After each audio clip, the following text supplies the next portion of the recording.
Yan.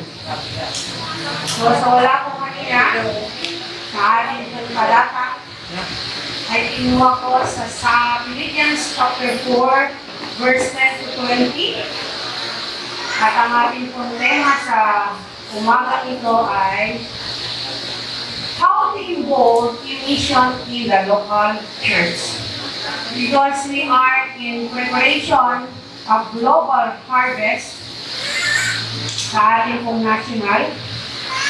So, tayo po ay nagpo-focus about mission and evangelism.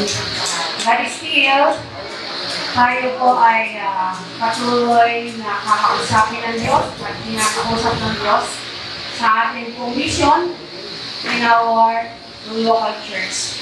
Kasi we are belong to our local church, kaya po tayo ay patuloy na dapat mag-involve sa mission ng Panginoon. Amen po ba?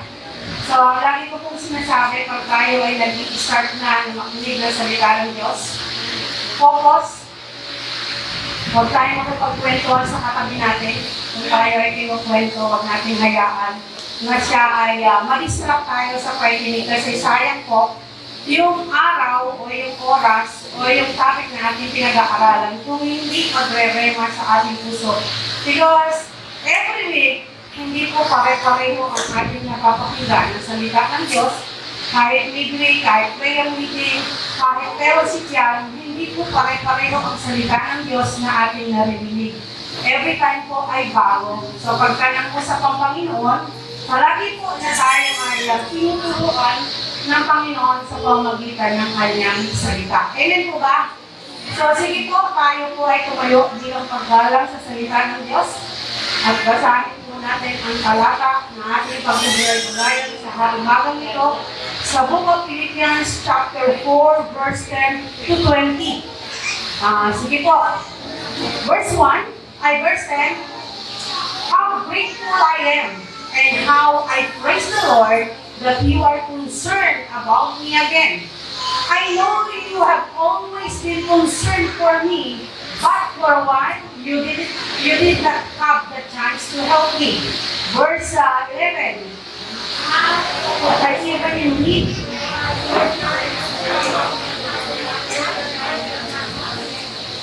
Verse 12. I know how to live on almost nothing or with everything.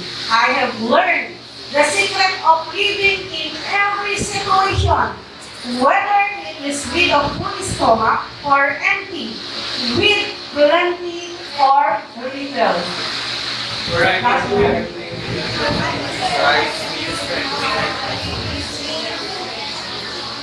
Verse 14. But even so, you have done well to share with me in my present difficulty. Verse 15.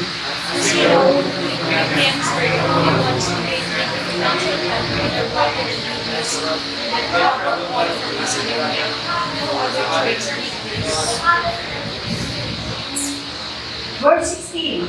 Even when I was in Thessalonica, you sent help more than once.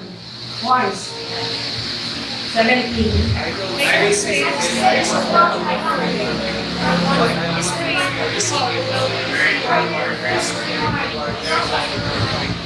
Verse 18. At the moment I have all I need, more than I need.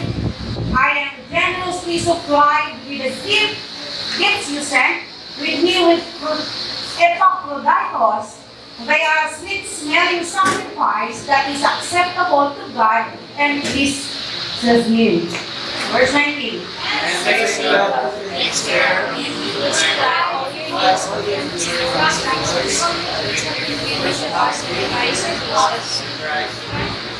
Sabay-sabay po tayo sa 20. Now glory be to God, our Father, forever and ever. Amen. Sandali po tayo niyo mo po at tayo manalangin. Salamat po, Diyos, sa umagang ito na binigay mo sa bawat isa na kami ay maka-attend, makapagsamba, makapag-ulit, makapagpasalamat sa iyo dahil isang linggo mo kami pinagpala. Kaya nararapat lang po, O Diyos, na ikaw ay balikan namin ng papuri, pasasalamat, pagsamba sa aming buhay, Panginoon. I-bless mo po, O Diyos, ang bawat isa na narito. Open everyone's heart, open everyone's mind, understanding, and spirit, O Lord God. At ng tuloy po, Diyos, na iyong salita ay maksikin sa puso ng bawat isa. Ikaw ang mangusap, Panginoon, sa bawat isa na narito sa pamamagitan ng iyong lingkod, na wala po akong kayang gawin, wala po akong kayang ibahagi kung hindi mo po ako sasamahan, Panginoon. Give it everyone, O Lord, ng spiritual understanding to understand your word, O Lord God, at makita namin, O Diyos, ang kahalagahan ng iyong salita sa umagang ito. Ikaw po ang may taas at mawalawalan sa aming lalagitnaan sa tanging pangalan ng iyong anak ni Jesus. Amen. Amen. Sige po, pwede na tayo kumupo. How to involve in mission in the local church? Tanungin mo nga po yung sarili mo, paano ba ako nag-involve sa mission ng church? Ask yourself. Kasi kailangan ko lang kita na din. So makita natin yung kahalagahan ng isang Kristiyano ay ma-involve sa mission ng church because this is our task kung bakit tayo tinawag ng Diyos. Not only to listen, to hear everything, pero kailangan natin i-apply sa ating buhay para marami po tayong maabot sa ating misyon. Hindi lang sa trabaho may misyon, hindi lang sa pamilya may misyon, hindi lang sa kaibigan may misyon, higit sa lahat, may misyon tayo sa local church as may misyon tayo sa ating Panginoon. Amen po ba? In our introduction, this book was written by Paul during his first imprisonment in Rome because of the gospel. Si Paul, dahil sa pagmilisyon na meron siya, marami siyang naranasan, na-persecute siya, pinahirapan siya, nireject siya, at nakulong pa siya. But still, andun pa rin yung kanyang eagerness na mag-mission sa local church at mag-mission sa lahat ng kanyang napupuntahan. Number 2, Paul addressed this letter to the believers in Philippi who were majority Gentiles, and it was dated 60-61 AD. Alam natin na more on Gentiles people, Gentiles believer, sila yung huling mga nakakilala, pero sila yung mga tumanggap ng tama sa Panginoon at sumunod ng tama sa ating Panginoon. The same with us, na tayo ay belong to the Gentiles people. Amen ba? Kung hindi tayo belong doon, hindi tayo makakakilala sa Panginoon. But praise God, nandun tayo sa tamang pananaw. Nang tama natin makita is mapahalagahan natin yung nag-mission para sa atin. Kasi each every one of us, mayroong nag-mission. Amen po ba? Sa akin may nag-mission. Sa inyo may nag-mission. Tayo, minimisyonan, kayo may minimisyonan. Amen po ba? Number 3. This letter is an appreciation to the church because of their partnership in mission by sharing the gospel. So, nakikita natin na ma-appreciate ni Paul. Yung sa sulat nito, in-appreciate niyo yung church kasi they are partnered in the mission. Even us, na-appreciate po namin kayo pagka kayo ay aming kasama sa mission ng ating Panginoon. Kasi this is our task to the Lord na tayo ay partnership in mission by sharing the gospel. Amen po ba? Number 4, Paul wanted to encourage all the believers to make Jesus is the center of their faith. This is always na sometimes ang pananampalataya ng mga mananampalataya ay nasusubok sa araw-araw ng ating buhay. Nasusubok kung tayo ba ay nag-i-involve sa misyon. Kasi very important na isang Kristiyano ay mag-involve sa misyon. The practices and either made source of joy and peace. Kasi sa mananampalataya, sa mga bawat mananampalataya, andun yung encouragement ko sa Church of Philippians na kailangan ang maging sentro ng kanilang pananampalataya ay ang ating Panginoon. At nandun yung pananampalataya na ma-practice mo na sa lahat ng iyong ginagawa ay may kasamang joy at may kasamang peace. Tama ba yung joy? Di ba? Kailangan natin yung saya at nandun yung kapalapahan pag si Jesus Christ ay center ng iyong pananampalataya. Why? Everything you will do sa pamamagitan ng ating Panginoon, nandun po yung kagalakan sa puso natin. Amen po ba? Kaya andun yung mabubuting bagay na ating nakikita. And then, who is Jesus in this letter to the Philippians? Church, sino nga ba? Si Kristo sa mga taga-Philippians. Tingnan natin kung sino siya. Una, Jesus is the perfect model and exaltation. Ayan ba?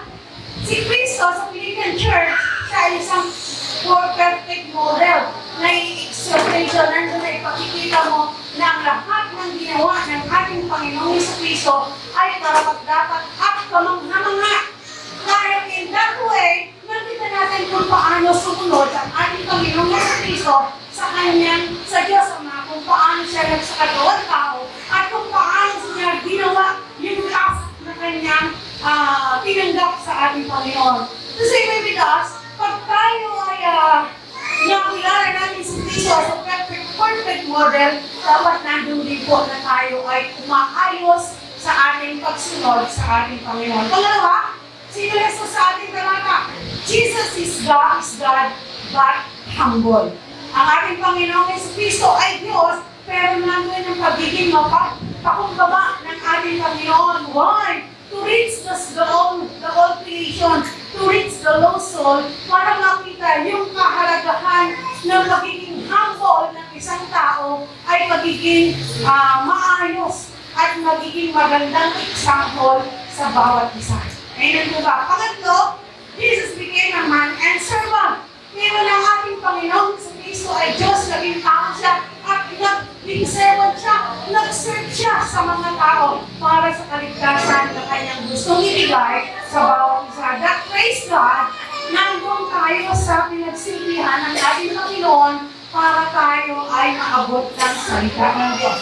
And then, Jesus is obedient until death on the cross. And na ipakita ng ating Panginoon kung sino siya sa Philippian Church, na siya ay masunuring anak ng Diyos. Amen ba? Kaya sabi sa Philippian, sabi niya, dalawa ang ginawa ng ating Panginoon. Siya ay naging masunuring at siya ay naging mapagmahal. So in that way, Jesus Christ, obedient until death of the cross, nagpatuloy siya sa pagiging masunuring hanggang siya ay mamatay sa cross at magbigay ng kaligtasan sa lahat ng mga naniniwala at kumilala sa Kanya bilang Panginoon at sariling tagapagligtas. Amen mo ba? And then next, Jesus is exalted high above the heavens. This is God promises to Jesus Christ na after na siya ay magtagumpay sa lahat ng gagawin niya dito sa lupa, itataas siya ng Panginoon sa lahat ng pangalan. Sa langit, sa lupa, sa ilalim ng lupa, ang pangalan ng ating Panginoon ang pinakamataas. At siya, yung Diyos na sasambahin ng lahat ng tao at lahat ng nilikha.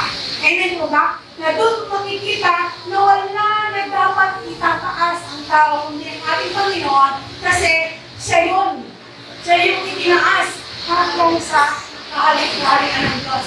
Nasa panahon natin ngayon, siya ay nasa piling ng Diyos at nakaupo sa kanan ng Diyos at nandun na nakayuko siya. Tinitingnan niya tayo and that one day, tayo ay kanyang babalikan. Amen po ba? Jesus has the name that is above every name. Walang ibang pangalan na mas mataas sa ating Panginoon kundi ang pangalan ng ating Panginoon sa Kristo, ang pinakamataas na pangalan na binigay ng Diyos Ama para sa ikaliligtas ng sanglibutan.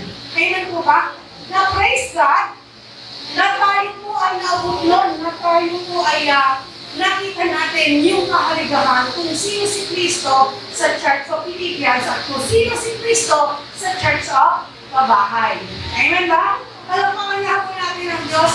Kasi nga tayo na, Jesus is so glorious that every knee shall bow and every tongue confess His Lordship. In heaven, in earth, in kahit sa hell, He is God. He is the Lordship. Kaya siya yung ating Lordship ng ating buhay na dapat natin naligatan. Every time confess that Jesus Christ is Lord. Amen ba? Na hindi natin dapat maniglet yung mga bagay na dapat natin nakikita. Una, nakita natin Jesus Christ is perfect model. Jesus Christ have a humble heart. Jesus Christ is man and servant. Jesus Christ is obedient. Jesus Christ is exalted. Jesus Christ name that is above, and Jesus Christ is every knee shall bow for His holy name. Sabi, no? Pag nakita natin ang kabutihan ng Diyos sa ating buhay, dahil nato ay nakita mo, meron ka palang perfect model na susundan para ikaw ay mag-involve sa mission. Pag ikaw ay may perfect model na si Jesus Christ, nakita mo na siya ay may humble heart. So, even you must have a humble heart, a servant heart, and obedience heart. Amen na? That way, nakikita natin sa buhay ng bawat isa sa atin na dapat nagmamanifesto. Sabi nga sa ating discipleship, the attitude of the Lord dapat nasa atin. Nakikita yung tunay na attitude ng Panginoon. It will reflect sa buhay ng bawat isa sa atin. Even Jesus Christ, nakita sa Kanya yung great attitude ng Kanyang buhay na magandang example siyang nakikita. Kaya hindi natin pwede sabihin wala kang example na nakita kasi hindi natin nakita sa ating Panginoon. Before tayo na sumunod, before pa lang tayo na naabot, nandun na ang ating Panginoon para magbigay ng magandang example. Kaya dapat hindi natin nakakalimutan ng Diyos. And then, how to involve in mission in local church? Paano nga ba? Paano nga ba tayo ma-involve sa local church para mag-mission?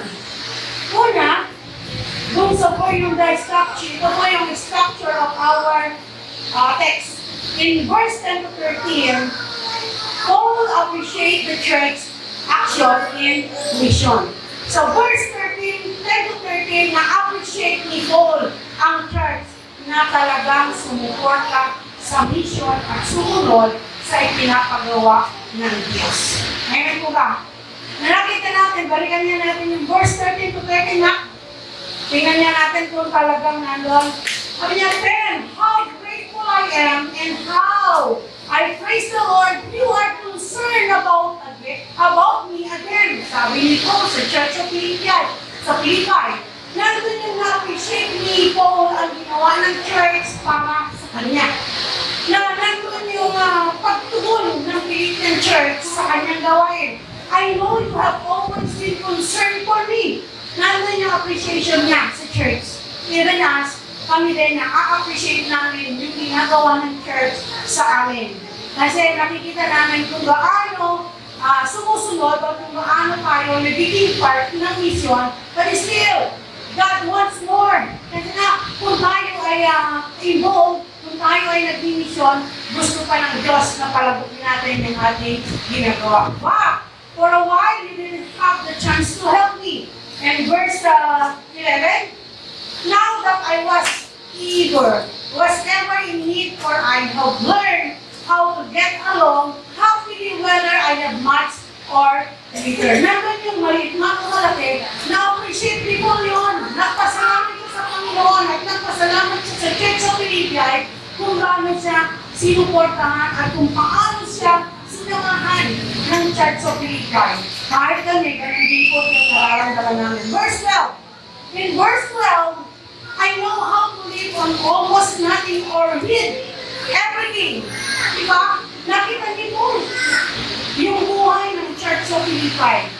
Kaya sabi niya, Lord, I have learned the secret of living in every situation, whether it's with or full stomach, or empty, with plenty or little. Natutunan ni Paul ang lahat ng bawat sitwasyon ng buhay na meron siya sa Church of Philippi sabi niya kahit na puno ang stomach ko o hindi puno ang stomach ko o maliit man yan o malaki, natutunan ko na mamuhay ng tama sa pagsunod ko sa ating Panginoon. Kasi hindi lang sa kabinawahan tayo sumusunod sa Panginoon. Maging sa kawalan, maging sa maliit na bagay, sa malaking bagay, dapat nandun yung tama nating pagsunod sa ating Panginoon. And verse 13, "For I can do everything with the help of Christ who gives me the strength I need." Tingnan niyo po yung appreciation ni Paul sa Church of Philippi. At kung paano niya i-encourage ang nasa Church of Philippians na anumang bagay ang kanyang ginagawa, ito ay nagagawa niya sa tulong ng ating Panginoon na nagbibigay sa kanya ng kalakasan na kanyang kailangan. Amen ba? Because Paul is depending to our Lord Jesus Christ. Even us, dapat tayo dumidepende sa ating Panginoon. Hindi tayo dumidepende sa lakas o sa anumang bagay na meron tayo. Dumidepende tayo sa kayang ibigay o gawin ng Diyos sa habang tayo ay sumusunod, habang tayo ay nai-involve sa misyon. Kasi pag hindi tayo na-involve sa misyon, lagi ko pong sinasabi, even sa mga mananampalataya, pagka ang mga mananampalataya ay walang means to sa church, maniwala ko kayo, mahina ang pananampalataya natin. Hindi tama yung sinasabi, kilala ko naman si Lord, hindi ako papabayaan ni Lord.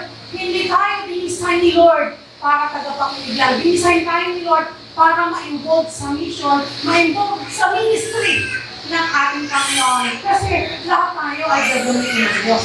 Ayun lang, hindi lang isa. Pangalawa, in verse 14 to 17, Paul acknowledged the participation of the church and the mission. Here is Paul. In-acknowledge niya. Una, in-appreciate niya yung action ng church about sa mission. Tumugon yung Church of Philippians. Pangalawa, nagano siya. In-acknowledge niya yung participation ng Church of Philippians sa mission. Yung participate, kumbaga, ang Church of Philippi ay nag-participate sa church mission. Kaya ang church, hindi po pwede na hindi nagpa-participate sa mission na meron tayo. Kasi pag hindi po nag-participate ang church sa mission, hindi po natin tatamasahin yung verse 18 to 20. Naniniwala po ba kayo doon? Kasi una, ito yung naging nakita natin. Una, nag-appreciate ni Paul sa verse 10 to 13 yung action ng church sa mission. Pangalawa, nag-knowledge ni Paul yung participation ng church doon sa mission. Pangatlo, hindi na sure ni Paul, sabi niya, verse 18 to 20, Paul assures that church about the blessing in doing mission. Na walang mission ng church, walang blessing. Hindi lalago ang church pag walang mission. Because the church is source ng mission. Ang church po ang pinanggagalingan para tayo ay mag-mission. We are the church of the Lord. Kailangan po tayo ay nag-comply o nag-i-involve sa mission ng ating Panginoon. Amen po ba? Palakpakan nga po natin ang ating Panginoon. So, tingnan natin. Word number 1, God appreciate your concern to mission. Una, in-appreciate ni Lord yung concern ng Church of Philippians sa mission. Kahit dito ngayon, in-appreciate ni Lord yung concern ng church, yung concern ng bawat isa sa mission. Kasi hindi lang yung buong church ang in-appreciate ni Paul. At buong church ang in-appreciate ni Lord. At buong yung mga believers ay in-appreciate ni Lord na sila ay concerned sa mission. Alam niyo po ba, we are so blessed. Because this event sa ating preparing global mission, grabe. Ang pag-support po ng bawat church. Grabe! Ang pag-support ng lahat ng aming mga nilapitan na mga business na maging part ng global mission. At talagang nandoon yung na-appreciate namin kung ano ginawa ng Diyos at na-appreciate namin kung ano yung ginawa ng bawat church. Kasi nakita natin yung effort, even they are not rich in financially, but still, nandun yung kanilang eagerness sa puso nila na ibigay yung gusto nilang part sa mission. Walang malaki, walang maliit. Ang mahalaga, you are part in the mission. Amen ba? Naging part ka. Huwag mo sabihin na, hindi ako pwedeng maging part ng mission kasi hindi ko kaya ibigay yung mga ganun kung ano yung kaya mo ibigay mo. Kasi pag nag-start ka sa maliit na pag-support sa mission, itin-train ka ng Lord na magdagdagan yan, magdagdagan. Bakit? Ibabalik sa iyo ng Lord. Makita natin mamaya yung mga tumutugon. So, nakita natin yung God appreciation, your concern to mission. What? Yan. Okay. What are their concern? Concern to the man of God. In verse 10, nandun yung concern sa anak ng Diyos.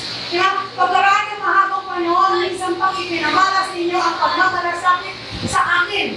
Ang Church of Philippians, nagkaroon sila ng concern sa anak ng Diyos na suportahan ang kanilang mga pangangailangan. Yung bang iyong itinulong dito ay magiging kabawasan ng malaking halaga o malaking bagay na meron ka. Hindi mo nang binigay lahat. Kahit yan bigay mo lahat, kaya bang mawalan ng lahat ng bagay na meron ka? Hindi ba kayang ibalik ng Lord kung meron ka? Kaya sabi ni Paul, concerned to the man of God in verse 10, pagkaraan ng mahabang panahon, minsan pang ipinamalas ninyo ang inyong pagpagmamalasakit sa akin. Nandoon yung appreciation, yung pasasalamat dito sa Church of Philippians kasi nandoon yung pagtuon, nandoon yung concern sila kay Paul sa ministry na meron si Paul. Amen ba? Kasi kung tayo ay hindi ginagamit sa evangelism, wala tayong gamitin as a support sa ating mission financially. Financially, physically, emotionally, lagi ko ano pa rin yung prayer na magagawa natin para tayo ay magkaroon ng concern sa mga anak ng Diyos na sumusunod sa mission. But, I encourage each every one of us na we must involve in mission. Lahat tayo dapat ma-involve. Walang maiiwan. Kasi that is our task. Kung bakit tayo tinawag ng Diyos, kung bakit tayo pinili ng Diyos, kung bakit tayo pinag-aksayahan ng Diyos ng buhay, di ba? Nananda number 2 sa verse 10b, concern to the need in mission. Nandun yung Church of Philippians, nagkaroon siya ng concern sa pangangailangan ng mission. Diba? Sabi dito ni Paul, alam kong hindi niyo ako nalilimutan. Wala nga lang kayong pagkakataon na ipamalas ito. Nandoon yung nakita ni Paul, yung sitwasyon ng Church of Philippians at nakita niya yung sitwasyon ng mga mananampalataya at that time. Even the time na meron tayo. Nakikita natin yung mga bagay na pangangailangan ng mission, mismo ang Diyos ang mangungusap. Mismo na tayo pagka minuusap ng Lord, kailangan tayo mag-response. Sabi nga yung ating pastor, sa church ng JCC, ang sabi ng mga ibang pastor, ang ating pastor very mayaman na yan kasi ang laki ng pinaghahawakan niya. Kala nila sumusweldo ng mga 50,000, 100,000 ang ating senior pastor, no? Love gift lang po yun every week. Kasi sa church ng JCC, wala tayong monthly income. That's only love gift na nagagaling sa ating mga binibigay sa ating Panginoon. Na kaya ang mga pastor ng JCC, most of the pastor ng JCC ay nagtatrabaho. Bakit? To sustain their needs sa kanilang pangangailangan sa araw-araw. At pag na-involve ka sa mission, makikita mo kung ano yung part ng pastor sa mission. Grabe po. Talagang magugulat ka. Ganito pala ang mga pastor. Pero hindi sila pinababayaan ng Diyos. Hindi sila pinakukulang ng Diyos kahit hindi sila ganun kayaman. Diba? Nandun yung protection ng Panginoon. That is God's promises na hindi siya pagkukulangin sa lahat ng bagay. Amen po ba? Kaya sabi ni Pilipon, alam kong hindi niyo ako nakalimutan, wala nga lang kayong pagkakataon na ipamalas ito. Kausap niya po dito yung mga mananampalataya sa Church of Philippines. At nandun yung concern niya doon sa mga tao doon sa Church of Philippines na kaya ipinamalay niya yung kanyang nararamdaman sa Church of Philippines. Then, concerned to the well-being of the workers, and the work of the kingdom of God. Kasi dapat yung concern ng bawat church o ng bawat missionary na ginagawat, yung bawat tao na sumusunod sa ating Panginoon. Sabi doon, number 3, concern to the well-being of the workers and work of the kingdom of God. Kung kailangan natin sa araw-araw ng ating mga kailangan, meron din silang pangangailangan. Ng lahat ng mga anak ng Diyos na pinagpapala, sila dapat yung nakakakita niya. Hindi naman nagsasabi ang pastor, wala akong bigas, pwede mo ba akong bigyan? Wala akong pamasahe, pwede mo ba akong bigyan? Di ba? Sa atin dito, wala pa po akong sinabihan niya. At kahit sa ating mga pastor sa church, hindi po naging tradisyon ng church yun. Kasi ang pagsunod natin sa Panginoon ay galing sa ating puso. Di po ba? Doon natin makikita, sabi nga, dapat yung concern na dapat makikita natin sa workers o sa mga pangalaga o sunod ng ating Panginoon, mayroon pong sumusuporta doon. At yun yung nakita ni Paul sa Church of Philippians kung paano siya sinuportahan ng Church of Philippians sa mga mananampalataya doon sa kanyang mga pangangailangan. Amen po ba? Pangalawa, God acknowledge your participation in mission. In-acknowledge ni Lord sa bawat mananampalataya pag siya ay nagpa-participate sa mission. Kaya sa Church of Philippians, nandun in-acknowledge ni Paul ang lahat ng mga mananampalataya na nag-participate sa mission. Alam niyo po, pag lahat ay nag-participate sa mission, walang makukulang. Kasi yung piso mo, pag idinagdag mo, malaking talaga kadagdagan.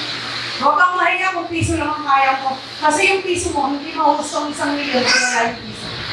At yung 100 mo, hindi mahusto yung 2 milyon kung wala 100. Tingnan ba?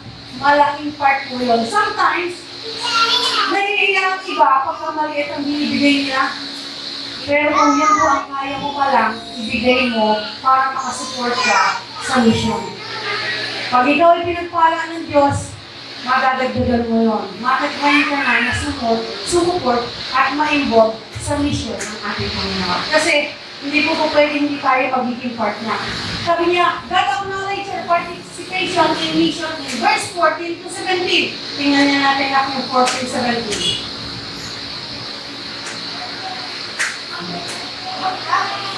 Ayan.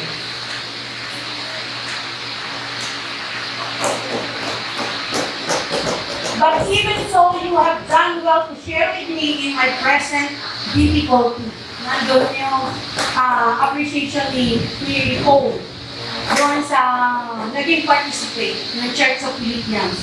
Na nandun yung ginawa nila, na nag-share sila kahit na sa pinaka-difficult time ng kanilang buhay.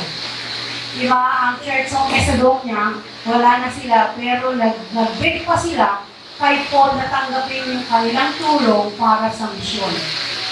Kasi ang Church of Macedonia ay mahirap din, pero nag-beg sila, nakiusap sila kay Paul na tanggapin yung kanilang tulong sa misyon.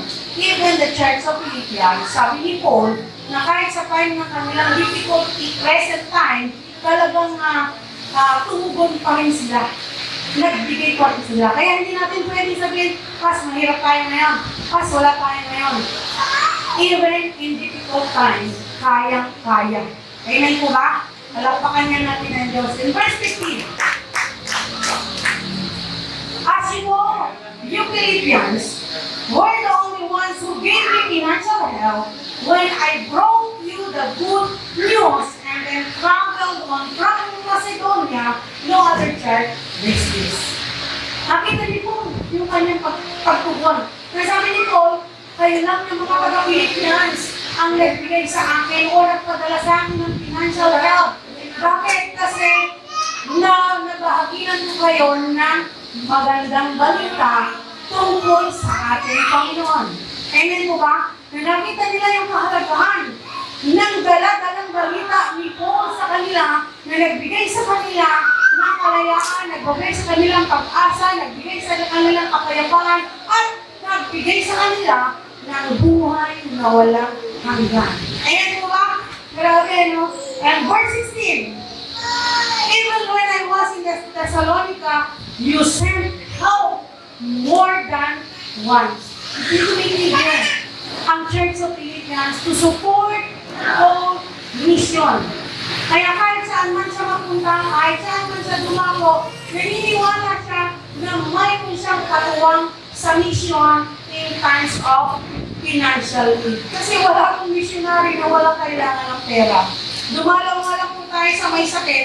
Pag nakita natin na walang-wala sila, bibigyan nyo ng mga dumadalaw sa kanila kahit pagkano lang yung kanilang dala. Amen ba? Kaya ang mga missionary, hindi lumalakad yan na walang dala kahit na 100, 200, baka walang-wala sila, pwede pabili ng asin, bigyan mo sila. Di ba? Or pag pinag-pray mo sila, kasi ang missionary hindi lang po prayer ang dala, hindi lang goodness ang dala. With physical and spiritual need, you must to support them. Hindi man lahat, pero pag nakita nila na kaya mo silang tulungan physical and spiritual, maniniwala sila na si Kristo ang dalaga mo. Ayun lang, palapakan niya natin ang Diyos.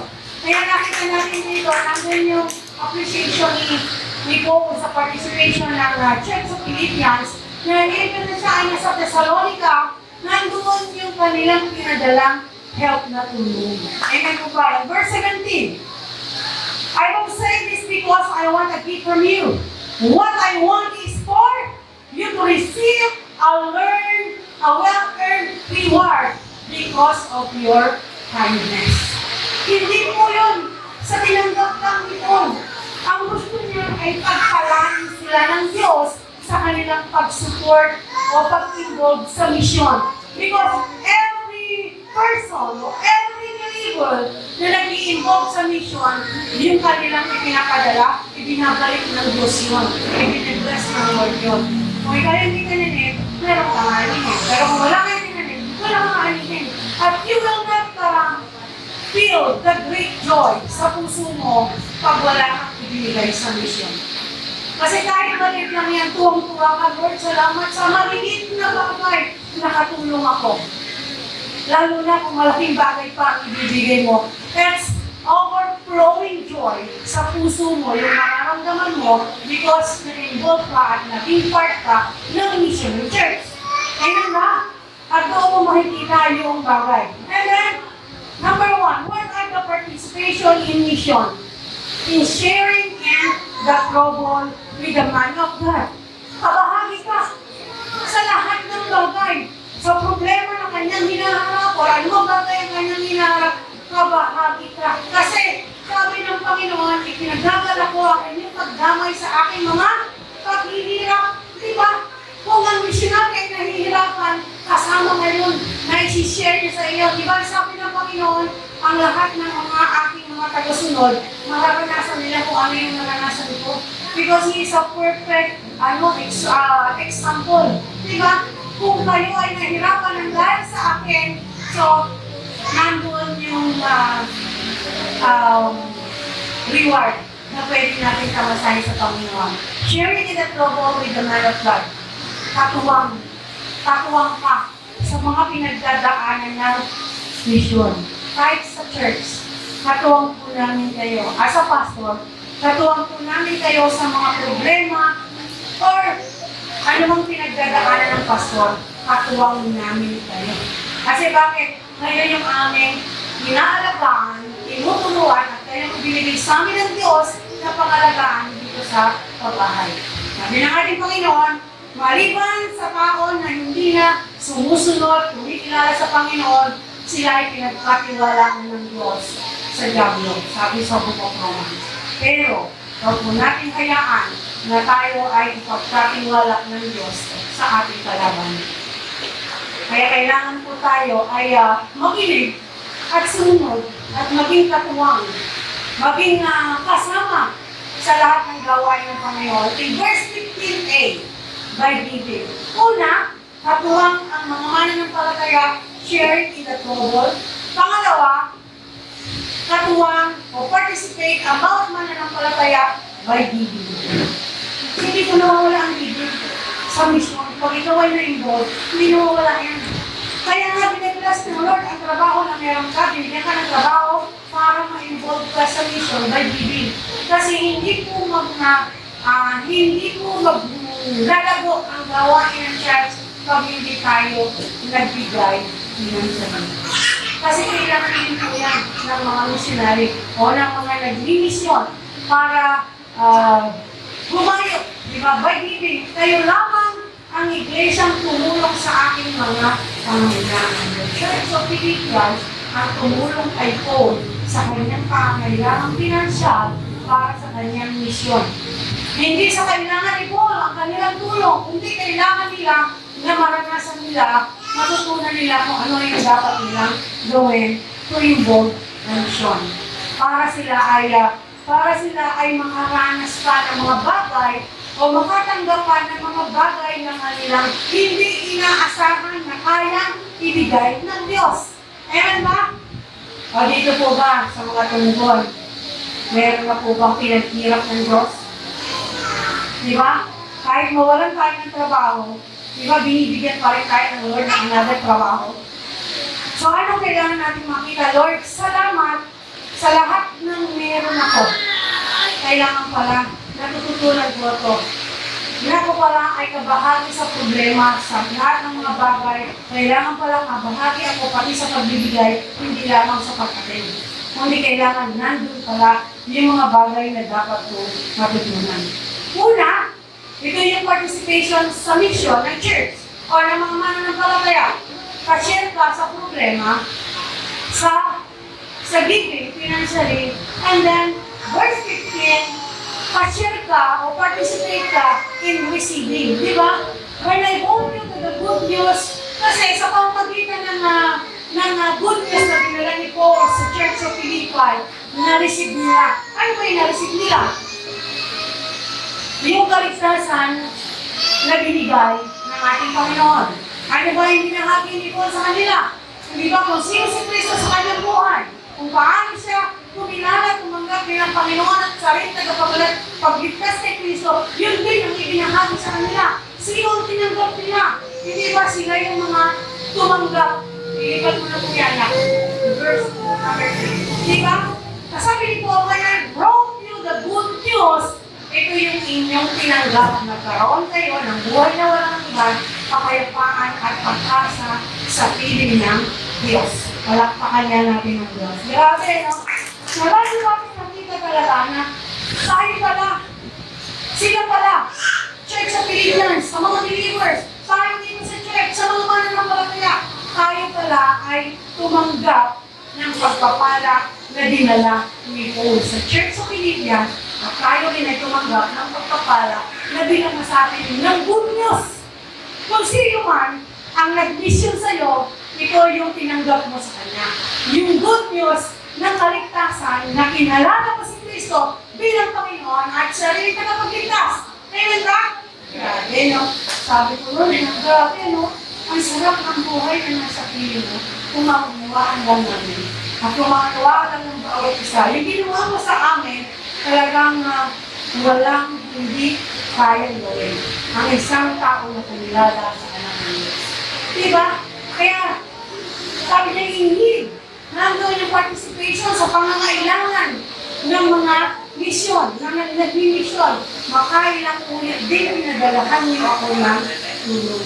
Nakita niyo po yung participation ng Church of Philippians kung ano yung ginawa nila at kung ano yung tinanggap nila at kung ano yung binigay nila sa pag-after na tinanggap nila ating Panginoon. In needs. Nakita nila yung needs ni Paul sa kanyang mission, kaya sila ay nagpadala ng tulong para sa Paul. Amen ka? Nandun yung makailang ulit din, pinadalhan ninyo ako ng tulong. Grabe, no? nandun yung pangangailangan kasi may natanggap din sila. At tayo, may natanggap na, kaya tayo ay tumutugon. Amen ba? Alam niyo po ba, sa church, sa ating preparing global mission, ang mga pastor, sumuport, ang mga local sumuport, ang mga business sumuport. Alam niyo po ba sa mga pastor na mayroon kami, na ilan lang kami, it's more than 100,000 ang nasupport ng pastor sa global mission na gagawin. Hindi naman ng mga trabaho lahat ng pastor, diba? At meron mga pastor na talagang hirap din, pero by faith, talagang binibigay nila ito. Talagang nag-participate, local, business, abroad, grabe, ang pagpilos ng Diyos. Kasi kahit nagawin ito ng mga pastor, kung hindi sasama ang Diyos na nangusap, wala po itong magiging katagumpayan. But praise God, sinamahan tayo ng Lord sa preparation natin sa global mission. Grabe ang pagpilos ng Diyos. Kami po ay na-amaze. Kami talaga ay na-bless kasi nakita namin yung response ng bawat church. Kaya nakita namin yung mga blessing, yung mga pagpapala na ibigay ng Panginoon sa bawat local church at sa bawat believers dun sa local church. Just like andun yung prayer na bawat isa na talagang mas pagpalaki pa sila ng Diyos at mas makaranas pa sila ng sobra-sobrang pagpapala galing sa Panginoon. But kung tayo ay hindi na involved sa mission, ito po ay hindi natin kakamusahin. Kailangan na involved tayo. In the fruit of their faith, sa pamamagitan ng kanilang pananampalataya, ang nais mo ay makatanggap kayo ng masaganang pagpapala. Pati inihanap yung verse 17. Yan. Tingnan nyo, I don't say this because I want a gift from you. What I want is for you to receive a well-earned reward because of your kindness. Even me, lagi ko pong sinasabi sa inyo. Hindi po ako nahihiyang humingi sa inyo, magsabi sa inyo, pag sa mission. Kasi sa mission siya napupunta. Pero kung yan ay hihingi ko para sa akin, ako po ay mahihiyak. Kasi hindi po tama.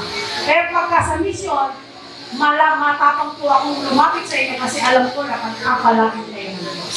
Kaya ini-encourage ko kayo na mag-participate kayo. Every amount na kaya nyo, mag-participate kayo para sumabay kayo sa mga sumusuporta sa mission at nag-involved sa mission kasi that is for God's mission. Hindi po para sa akin. Kundi, ito yung gusto ko na maranasan nyo din. Kaya, hindi po ka lagi ko kayo niligalay. Sumuporta ka kahit magkano lang. Kasi gusto ko na kasama ka sa pagpapalak na pag-bless ni Lord. Nasabi, you to receive will earn reward because of your kindness. Diba? Kahit nahirapan ka, sige pa, kahit nahirapan ako, tutugon ako dito. Grabe alam niyo, pagka may nilapitan ako na nakaamis talaga ako, kahit na maliit yung kita niya, sige pa, magiging part ako nito kasi ito lang yung kaya ko. Alam niyo po, yung joy sa puso namin mga pastor pag tayo ay naridinig namin, sabi namin, Lord, bless them more. Bless them more. Kasi the more na sila ay nagsusupport, the more na sila ay makakaranas o makakatanggap ng pagpapala. Amen po ba?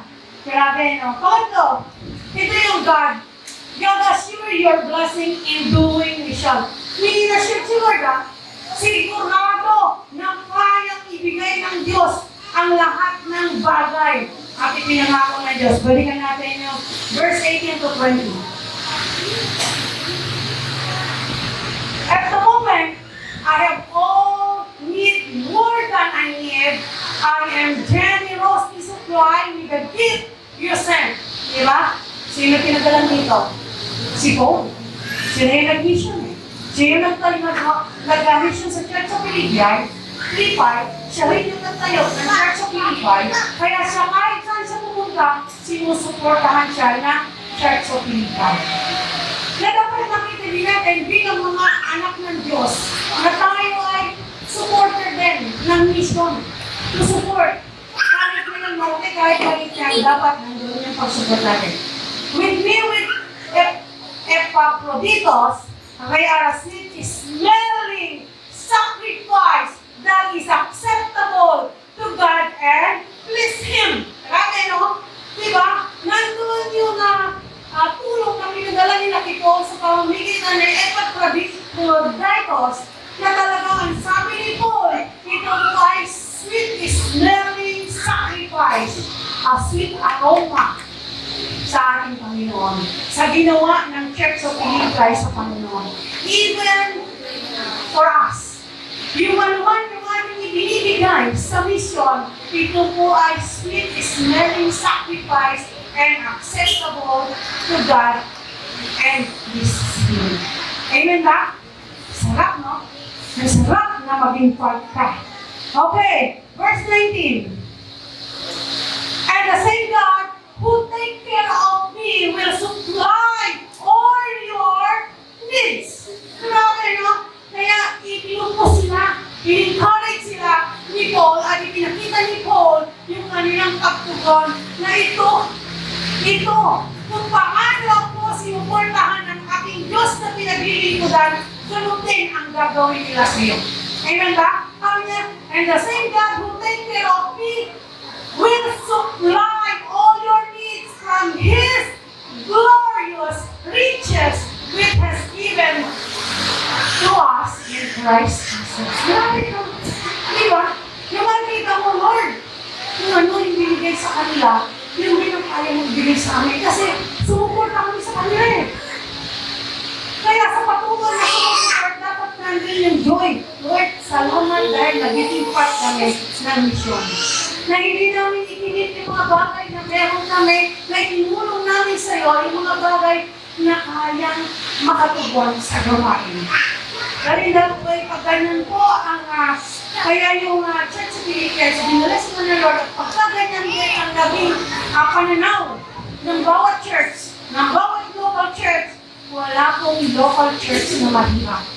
Walang church na hindi pagpapalain, at walang member na mahirap, at walang member na hindi pagpapalain ng Diyos, kasi ang prayer ng mga lingkod ng Diyos, kung ano yung kanilang pinatapasa, triple sa pinatamasa nila, ang ibalik sa inyo ng Diyos.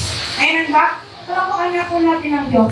At po natin nakikita yung kahalagahan ng ating Panginoon. Verse 20.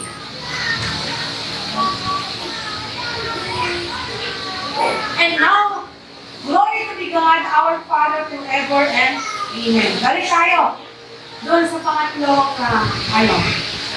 What are the blessings if you become involved in mission? Sabi dito, God assures you your blessing in doing mission. May assurance na binigay ng Diyos. Tingnan natin kung ano. What are the blessings if you become involved in mission? Una, joy. Una, the man of God is well supplied. Amen na? Ang anak ng Diyos ay sinususuportahan ang kanyang pangailangan. Higit pa sa pangailangan ko, ang tulong niyo na sa akin na hatid ni Epaphroditus. Di ba? Sabi ni Paul, na-supply ang pangangailangan niya at higit pa sa pinadala ng Church of Philippi kay Epaphroditus ang ipinadala nila. Grabe, di ba? At pangalawa, ito yung blessing eh. Isusupply ng Diyos, higit pa sa pangangailangan mo pag ikaw ay na-involve sa mission ng Panginoon. Pangalawa, your offering will become fragrant and acceptable and pleasing to God. Ano man ang ibinibigay mo sa Panginoon, yan ay mabanging samyo na inu-offer namin sa Lord kasi meron kang ibinigay sa mission at itinupon sa mission at yan ay nakakalugod sa ating Panginoon. Nabibless to Lord pagka ikaw ay nag-involve sa mission. Ang mga ito ay tulad ng mabangong handog sa Diyos, mga alay na katanggap-tanggap at kalugod-lugod sa Kanya. Diba? Yung kagamutan ko, hindi kalugod-lugod sa Diyos yun. Pero yung generous giver, kalugod-lugod po sa Diyos yun. Kaya kung titingnan natin, ang principle ng Bible, tama lang at mali. tamang pagkilala, tamang pagtanggap, o maling pagkilala, o maling pagtanggap. Pagka tama ang ating ginagawa, ito yung iyong tatamasahin. Pagka mali ang iyong ginagawa, at di mo naunawaan ang mission ng Diyos, you will not receive all the spirit. Mas masarap po yung meron tayong tinatamasa, tinatanggap, kaysa walang tinatanggap. Amen ba? Okay. Next. Una, nakita natin yung blessing. The blessing, if you become involved in mission, una, God supplies all your needs. Pangalawa, yung opening mo ay mabangon sa Panginoon. Pangatlo, God will supply your needs. Diba? God will supply your needs. Ibibigay niya ang lahat ng iyong kailangan. Physical, material, financial, spiritual. Kayang ibigay ng Diyos. Why? Because He is our Creator. He is our great supplier. He is our God, Jehovah Rapha. Kaya, makikita natin yung talaga, Lord, thank you, Lord. Tayo mo palang isupply yung need ko. Kailangan ko lang ma-involve ako sa mission.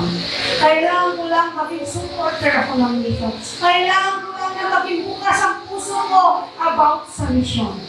Di ba? Pangapat, God will bless you according to His riches and glory. He will bless the Lord. He will bless the Lord. Ang mga sumuporta sa Kanya sa Church of Philippians. The same with us, He will bless tayo ng Lord kung tayo po ay lagaan o nagpa-participate. Grabe, no? God will bless you according to His riches and glory. Ito yung lagi kong narinig ni Pastor Morning, lagi kong hindi nakakalimutan. But everything I do in the name of Jesus, I do in the name of Jesus. Ito yung lagi kong pinatandaan, that God will bless me according to His riches and glory. Na kahit siya kailan magsalita, lagi nasa Kanya, yung Philippians chapter 19. Na si Lord ang magsusupply ng lahat ng kanyang mga pangungailangan. Na talaga namang nakikita. God will supply all the need from His glorious riches. That in that way, God will be glorified in your life. Di ba? Dahil ikaw ay nag-participate o na-involve ka sa mission, natanggap mo lahat ng mga pagpapala na yan. Na grabe, Lord, kung hindi ko nakita yung kahalagahan ng pag-involve ko dito, hindi ko makikita na ang lahat pala ng bagay na meron ko ngayon ay resulta ng ating pagsunod sa iyo. Resulta pala yan ng pagpapala na ating itinutugon sa iyong mission. Na pag hindi natin nakita yun, pananangalan lang natin yung talino, galing natin, at yung lakas natin para sa mga lahat ng tinatamasa natin. Amen po ba? And then, in verse 20, God will be glorified in your life. Now, glory to God our Father. Grabe, no? Nakita po natin yung kahalagahan na pag tayo ay nag-involve sa mission. Wala pong hindi tayo kakamasakin na pagpapalang galing sa Panginoon. At nakita natin yung kahalagahan pag tayo ay nag-involve. Kaya, in our conclusion, tayo maganda. Pwede na po tayong tumayo, pero matagal-tagal pa rin tayo ay tumayo. Kaya pwede na po tayong tumayo. Tingnan natin. Ito yung conclusion. God wants you to be involved in the mission in 3 things. 1, you must have concern for the mission. Pag ikaw ay concern sa mission, makikita mo anong pangailangan na kailangan. Kaya mong tugunan. At ikaw ay tutugon. Pag ikaw ay concern sa mission, at na-involve ka sa mission, ito yung nagkaroon ka ng concern. Pangalawa, nagkaroon ka ng commit. You must commit to do the mission. Magkukumit ka na gawin mo ang mission ng Panginoon. Pag sinabi mo commit to the mission, no matter what, susunod ka sa pinapagawa ng Diyos. No matter what, itutugon mo ang pangailangan ng mission. Bakit? Pero sabi ko, you must contribute in the work of ng mission. Kailangan may contribution ka. May gagawin ka para sa mission ng local church. Hindi po pwede na makikinig ka lang, titignan mo lang, tititigan mo lang yung mga kasama mo. Kundi kailangan meron ka rin contribute in the work of the mission. Di ba? Pagka yung nakikita mo, nandun yung kahalagahan ng ating Panginoon. Una, concern, commit, and contribute. Na dapat nakikita natin.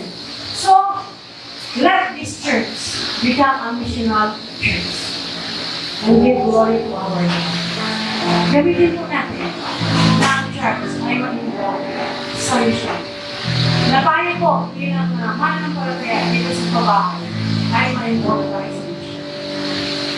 Na makita po natin yung kahalagahan na ang isang tao na binilala ang Diyos pag na-involve sa mission, he will receive or they will receive blessing upon blessing para sa kanila, kaawali sa amin. Kailangan na po natin is mag-commit tayo. Magkaroon tayo ng concern, magkaroon tayo ng commitment, at mag-contribute tayo sa mission ng ating Panginoon. We are part of this mission. We must involve in mission ng ikalawang para patuloy po natin kamasakit at pagpapalagay. Sige po, kung tayo po ay kinakausap ng Diyos sa ating pong napag-blay-blayan sa gabi, so mga kasama, mga gabi, speak to the Lord na ang Diyos ay gamitin ka na ma-involve ka sa mission ng local church. Kasi ito yung gusto ng Diyos. Let everyone of us become a missional church. Maging missionary tayo. Maging involved tayo sa mission ng Panginoon.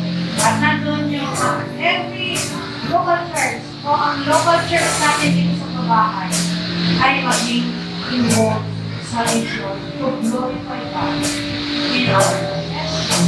Amen.